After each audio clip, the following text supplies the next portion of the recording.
In today's video, I'm going to teach you how to set up call tracking on Google Ads specifically for phone call conversions. Whether you're a beginner or someone looking to optimize their call tracking efforts, this guide is crafted to help you navigate the Google Ads platform with ease. Let's jump right in. First, the very essential step is to head over to the Google Ads homepage.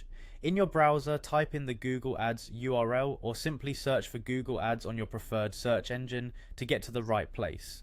Once you're there, you'll want to look for the sign in button. It's usually found in the upper right corner of the homepage. Click on it and make sure you log in using the correct account associated with your advertising efforts.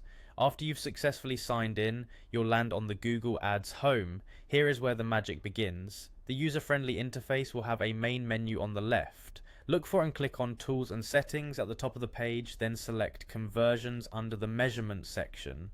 This is where you'll set up your conversion actions to track phone call conversions effectively. Once on the conversions page, you'll see a few options. Look for the new conversion action button and give it a click.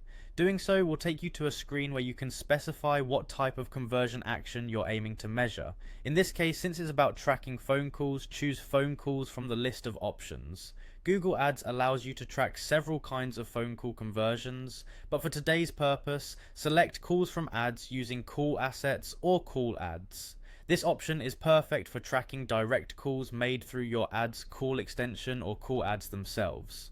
After making your selection, click on Continue to progress through the setup. You'll be prompted to fill out various details for your conversion action.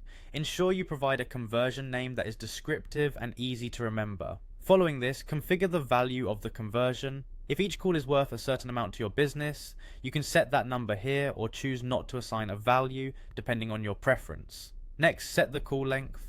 This is critical because it determines what counts as a conversion based on the duration of the call. A good practice is to analyze your business's typical successful call duration and use that as your threshold. Finally, after reviewing all the settings, hit save. Congrats. You've set up call tracking for your Google Ads, designed to capture valuable phone call conversions. This setup not only enhances your ability to connect with potential customers, but also provides insight into how your ads are performing in driving one-on-one interactions. Remember, keeping track of your results and adjusting your campaigns based on these insights can significantly enhance your advertising effectiveness. Thank you for watching, and I hope this guide helped make setting up call tracking on Google Ads a smooth process.